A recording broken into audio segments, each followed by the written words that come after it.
I wanted to do before I started was to just give you a quick thought about whether or not you might have a reaction to any of the plants that you collect.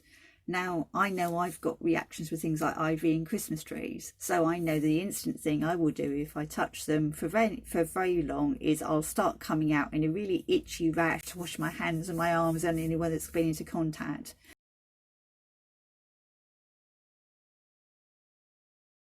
So I'll just quickly go through some of the plants that I collected today. It's my first forage out. So you would have seen these that I collected, and you have the rushes, and they were the ones that were growing in, it looked like a big clump down by the muddy area and water. Now they've still, even after half an hour, still got a very nice sheen to them, and they will stay like that for quite a while because I've used them before, and they'll be okay for a week or so.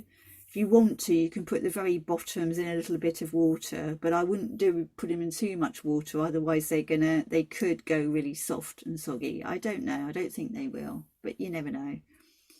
I haven't tried it, so again, it's something you find out. On top of that, I collected some grasses. Now you can see the difference between the grasses for the seed stems. Now I took the middles and not the leaves. That's still got a couple of leaves attached, but it's the stems that I'm going to be using. Now they're already going quite dull. So the first thing I would do if I wanted to keep them for any length of time is to put the bottoms in a little bit of water again, just to keep them fresh and give them a bit of a drink. In fact, I'd do that with all of the plants that I've collected unless I'm going to use them straight away. So on top of that, I collected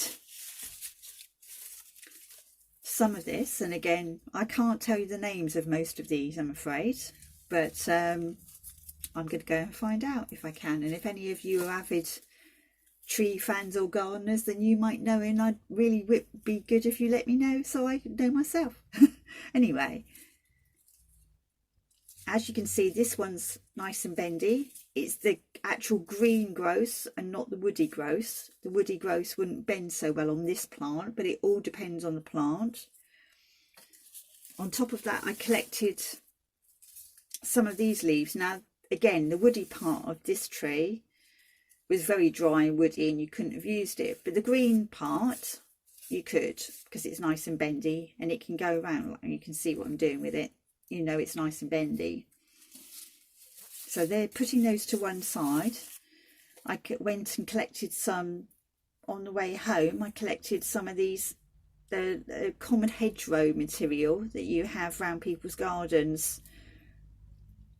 So again, very thick clumps, but there was lots of long spindles hanging off where it'd been growing, so I didn't think that the odd bits would be missed. And you might have them in your garden. And the thing that I do know what it is, and I wasn't sure, but I've worked it out now, is it definitely is a type of willow. It's a very wild willow, and I'm not sure which strain, but it's very similar to the leaves in my willow in my garden, and it's instantly recognisable. So that was a very good find. I'll be using them again in the future.